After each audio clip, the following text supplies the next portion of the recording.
It's totally surreal that something like this could happen. As an adult now, I look back and think, how could the federal government do this to us? You should be able to go and turn your faucet on and know that safe, clean drinking water is coming out, and that is not the case. Our lives have been affected and forever changed because of these chemicals. The people that we need to rely on to protect us are not protecting us. That's why it's so important that we work with the EWG and hold our polluters accountable. They are affecting people and they're making people sick. We cannot wait another minute.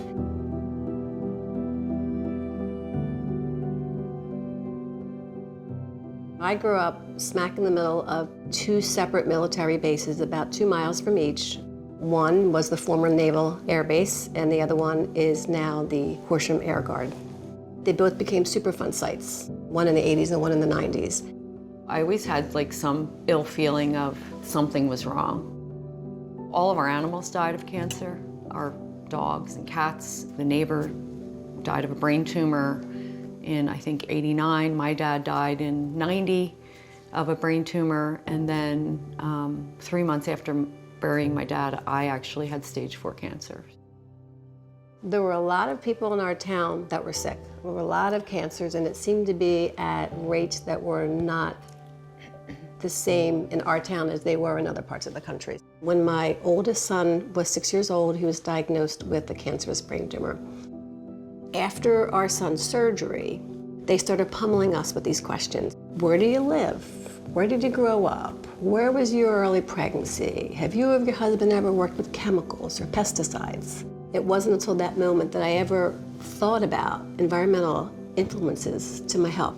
I did eventually find out that there were some news articles, but nobody was paying attention. There was TCE, PCE found in our water, there was lead found in our water.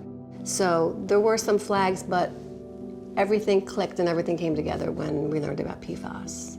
PFAS is used by the Department of Defense in their fire training exercises. And unfortunately, when they did fire training exercises, they would use a lot of it and it would end up seeping into groundwater. And then that groundwater was what fed our municipal wells. Our well was 25 foot from the Navy baseline. The runway was right across the street. The firefighting training center was right across the street. So we had so many signs and so much pollution.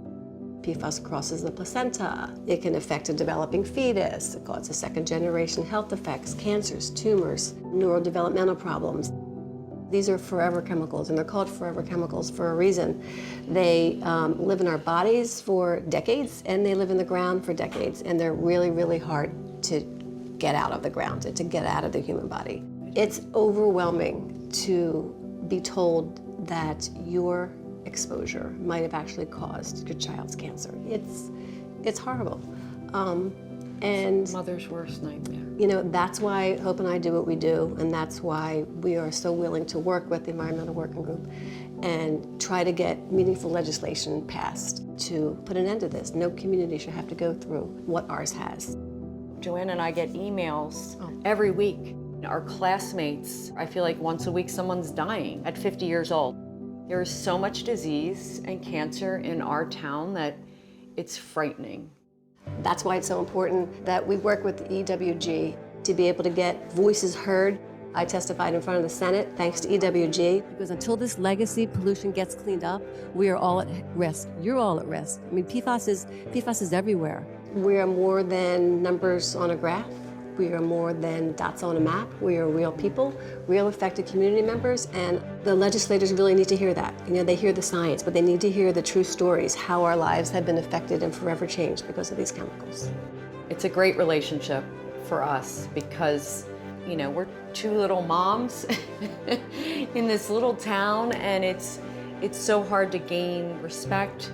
EWG has helped us lobby, you know, get in front of politicians, tell our stories, and EWG's been able to bring us to the right people. What gives me hope amidst kind of this dark topic is people.